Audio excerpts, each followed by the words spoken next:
everyone. This is Dee Marley with the History Bards podcast. Today, we have the great privilege of welcoming Lelita Baldock to the show today with her book, The Baker's Secret. So this book was published in January 2024, right? With That's correct, yes. Storm Publishing, and it's part of a 2-book deal. So we're excited about that. I know you are too. Very much so. Yeah, absolutely. So Lelita, we would love for you to tell us a little bit more about you and your writing journey and how you got to this point. Well, thank you very much for having me first and foremost. It's a really privilege to be here.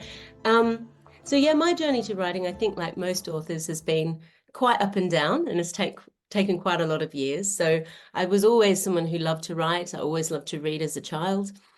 But then it took a good 15 years to write my first manuscript. Which I'm very proud of to this day, but certainly will not ever see the light of day. You learn a lot in that first in that first iteration of what you're doing. So I probably had a big break after that, and it wasn't until I think 2018 that I kind of hit a point in my life where I was like, no, I really want to make a go of this. I want to do this. So I got back into the writing, and I really started to push forward. My path went through some self-publishing to start with, which attracted an agent, and then the agent led to the publishing deal with Storm, which has been the fulfillment of a real life dream to one day see my book with a publisher. So yeah, got there in the end, but it is a process. Yeah, that's great. Well, so let me ask you this, along your journey, because there's a lot of young writers out there who are wanting to get advice and know what to do. So what kind of advice were you given, or what could you say to them to help them along this? Because, sometimes it's really discouraging. So it is. And I think that's 100% true. And yeah.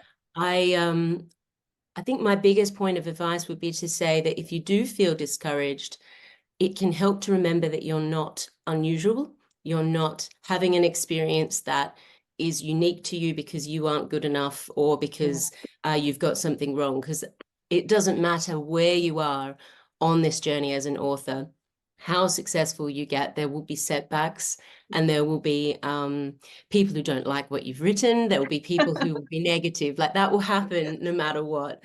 I know some authors who have been published by Bloomsbury who are now struggling to get another contract after that. So It isn't you and it isn't your talent. Very often it has a lot more to do with timing and a bit of good fortune. So I think that the biggest thing is to just keep going. And to do your best to remain connected to why you started in the first place. And I know that sounds very cliched. But it's true. But it is true. I think you have to find a way to tap back into your joy of words and your joy of stories, however that might work for you, because ultimately you're going to have to keep grinding if you want to keep going. That's exactly right. One of the things I always try to tell authors is that this is a career. It has to become your business. Your book is your baby, and you want to think. I remember one time somebody told me, you have a baby and you want everybody to go, "Oh, it's so beautiful." Yes. But you had to prepare for somebody saying, "That's a really ugly baby." Yes. No, and I think that's fantastic advice because it is a business and there is that disconnect, I think, that a lot of authors face because I genuinely think most of us come into it out of a passion for writing and stories. And that is huge and that's important and you need to keep that. But there will also be that business owner hat that you have to learn to put on, the marketing and the self-promotion. And that can feel very uncomfortable. So there's a bit of a tension there that I think, and even getting the time right to put enough time into both. So that's a tension I think we all face, and that's okay. Yeah, it really is. It really is. And I appreciate you sharing that because, again, that's something that a lot of authors really struggle with. And so to know that you're not alone, that we're all going through that. It really definitely. helps. Yes. It definitely helps. So let's get a little bit more into your book. So tell our audience a little bit about the premise behind your book. Okay. So The Baker's Secret is a World War II novel. Following the story of two sisters who are living in Riga in Latvia. So Latvia is a very small country in what's called the Baltics in the northeast of Europe. So it borders Russia and Estonia and Lithuania. So they had a very tumultuous time during World War II, and afterwards they were ceded into the Soviet Union in 1944. So a lot went on in that region of the world. And my story sort of explores that the occupation of Soviet Russia, then Nazi Germany, then Soviet Russia again, through the eyes of a young woman living in the capital. It was very much drawn from and inspired by my family history. Okay. My grandfather on my mother's side was a Latvian war refugee who escaped Latvia Oh, to wow. Australia in 1944. So it's been there in the background of my family history, but not, he didn't really share stories, which is very common Oh, yes, it for is. survivors and trauma. Yeah. So for me, it was very much a way to find out a bit of that history and learn about what happened to the Latvian people. And via that, this story sort of came about. Yeah. Oh, that's really amazing. So, can you tell us a little bit about the research that you did, and Yeah. maybe you had maybe you came across something really obscure. I mean, I love when that happens. That you're like, wait a minute, what? How did this happen? Or, how did I Yeah, find this? I think for me, very much, there were two main things. The first thing for me was realizing just how many years of being occupied and controlled Latvia has been through. So they were part of Tsarist Russia up until the end of World Right. War One. Then they had 22 years of independence before Soviet Russia invaded in 1940, and then Nazi Germany in 1941, and then Soviet Russia again in 1944. So they only got their independence again in 1990 with the collapse of the Soviet Union. So there is a huge amount of trauma and turmoil that took place there. Yeah. I think the biggest single event that I came across, and I was shocked that I'd never heard about it, was Latvia's experience of the Holocaust during World War II. There was a significant, one of the largest single day massacres actually took place just Oh, outside of Riga. In the Rambala forest, and I had never heard about that particular piece of history. So reading about that was incredibly harrowing, but I think important to acknowledge and to remember. yeah, absolutely, it is. And thank you for that, sharing that. Some of these books are really very difficult to read, but equally difficult to write about. Mm. Was that like the most like hardest thing for you to write about? Yeah, yeah. I think the big challenge with this novel in particular was there is a lot of very traumatic history that I wanted to acknowledge and represent. I didn't want to pull back from that or sort of gloss over it. Right. So it's getting the balance of that, but then finding the pieces of light and joy that were in the story as well. Yeah. And that's really something that came through survivor stories that I was fortunate enough to be able to read from other refugees who had sort of survived and had got out of Latvia.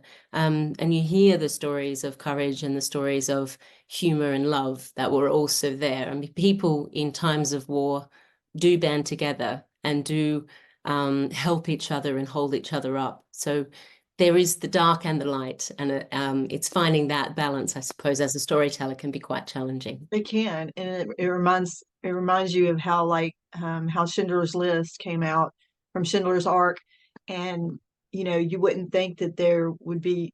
I mean, it definitely showed the reality of everything, Yes. but then it showed what Yeah. he was so The hope. hopeful. Yeah, he Yes. was so hopeful about what he wanted to do. So I'm sure those kind of stories resonated with you as well. Very much so. And I think the hope, I think you've hit on the key there is that sense, that kernel of hope, that there was a mini resistance in Latvia who did try and stand up. There was a man, his name was Janis Lipke, who they called him Latvia's Schindler, who Oh, actually okay. snuck people out of the the ghetto that they had in Riga and Oh, hid them wow. in basements around the capital to try and allow them to live. And he saved around 60 people. So he did a great thing. So there are these stories of heroism that are there, and that I think they're really important to remember. Yeah, absolutely. Definitely important to remember. So let me ask you this. So it says in your bio that this is part of a two-book deal. So like what is your plans for? Is this going to continue the story? No. So my Oh, publisher very specifically wanted another World War II novel set okay. in Europe. And I felt that writing another story set in Latvia would be too much going over the same history. Okay. So I've written. I'm actually editing it today. Okay, This is my great. editing break. All So, right. um, working on a novel set in the north of Spain, looking at the impact of the Spanish Revolution on the Basque people in the region. Many of Right. them fled to the south of France, and then, of course, World War II happened there. So they were impacted by two conflicts in a 10-year Yes. period. So the story is looking at that. And the heroism of the people who helped to save the children in particular. There were a lot of orphans. Yes, there So was. that's a very big part of my story. Yeah. Oh, okay. Well, that's really exciting. Do you have like plans of when that might be coming out? It is scheduled for the 25th of June. So we will Okay. see. Fingers Oh, crossed. great. That's great. Well, Yes. that's really good within 6 months of each other. So Yes. that's really good for fans to know that they've got, they can immerse themselves in your books really quickly. Yeah. Thank you. Yes. I think that's it's a quick turnaround, but it's an Yeah, exciting thing to be doing. Yeah. yeah, definitely. So let me ask you this. Do you have any events coming up, like book signings or anything that your fans would like to know about? Not at the moment, but I'm hoping to have one, a book launch on the 25th for my second book. But Okay. between now and then, probably in May, I'm aiming to have my first signing for The Baker's Secret. Okay. Details will be on my website, so Great. I'll make sure to share that information. Yes, please share that so that we can post it to our fans on the Historical Fiction Company. And we Thank you. like to send out information about where they can go and meet the authors and get book signings and stuff like that. Which is So, such a wonderful thing to do, isn't it? It's lovely to meet people and yeah, lovely to network and talk about it all. it So really yeah, is. absolutely. I'll let you know. And that's interesting that you said that because it's like how important do you think that is about networking? I think it's hugely important. I think it works in two ways with the industry of being an author. I think that it's a great way to build up a community around you as an author to feel support, to meet Yeah, other authors and realize you're in the same boat, which is, yeah, I think, incredibly empowering and it helps you to build resilience. But I also think that the industry itself is very based on relationships. And people do like to be able to say, oh, I met you here or I know you from there. And you don't know what all like doors that might open. exactly. So all of that I think becomes very important. On a personal level, though, I really enjoy meeting people who've read my book or reading people who enjoy reading. Yes. That's something that, we can share that passion for words and stories, which is always enjoyable. And how do you feel about reviews? Like, because that's really hard. It's really hard, especially in this industry, and I'm finding it more and more difficult to get people to do reviews. And Yes. so maybe you could like express how you feel about, Yeah. please. Please do review. Yes. Reviews are so critical, aren't they? They are the thing that gives a reader the confidence to hit purchase on your book or Yeah. to select it from a bookshelf. So from an author's point of view, it's a massive piece of the puzzle to start to break through. They're a double-edged sword, though, of course. You have to have a thick skin. Yes, you do. Um, I sort of joke with my author friends that you really haven't released a novel until you get a one-star review. Oh, that's Um, true. That is so true.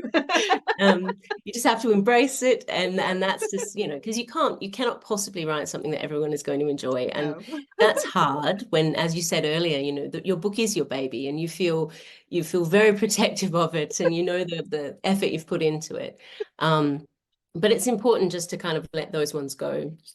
It's yeah, it goes both ways, but reviews are an essential part of the picture. So if you like a book, even just putting a star rating is, if you don't have the time to write words as a review, that's Right. that's understandable. But even just that star Just the writing stars. helps.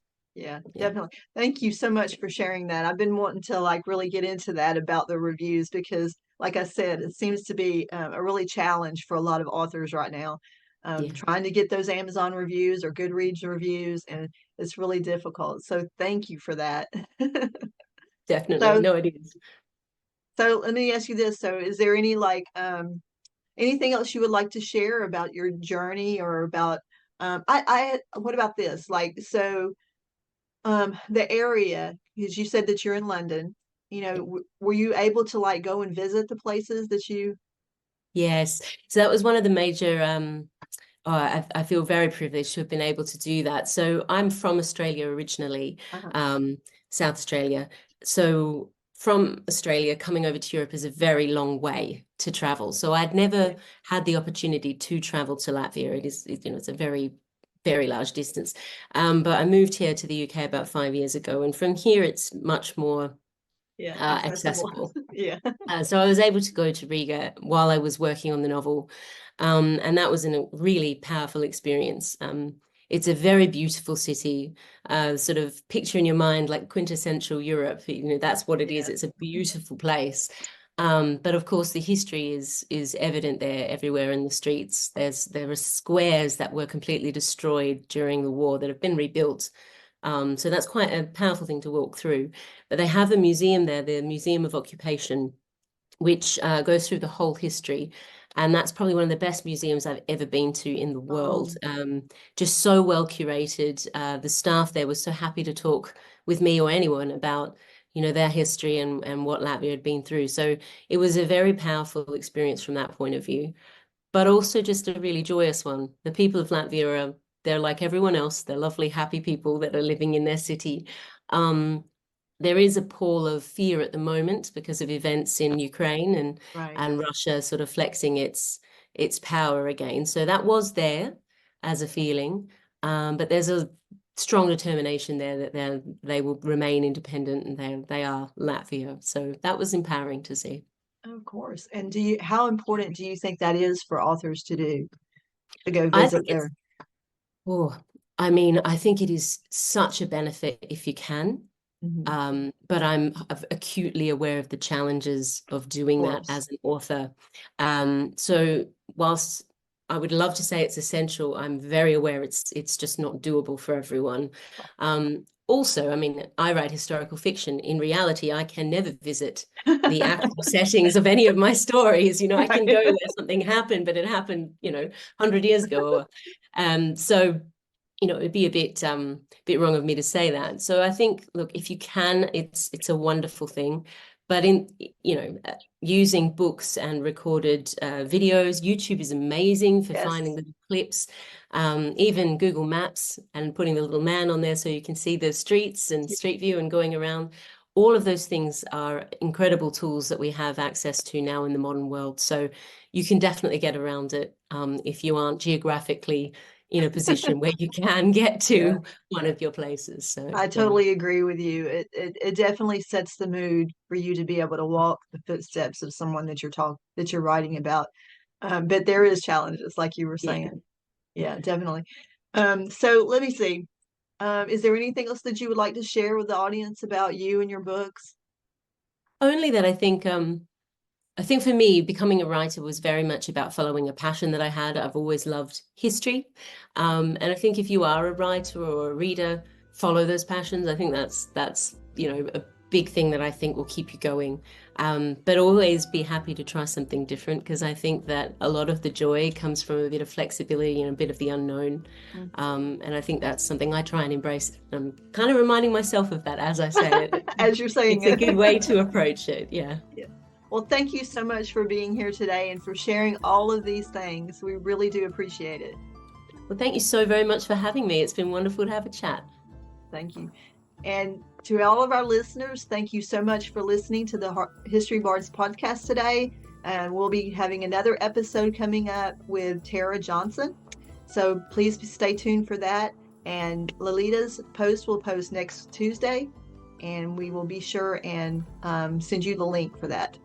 And please, the last thing, I would love our listeners to know what your website is, if you could tell us. So my website is my name, so it's lelitabaldock.com. Okay, and we'll be sure and have that posted on the screen for everyone. Thank you to everyone who has listened. As always, keep making history and keep listening.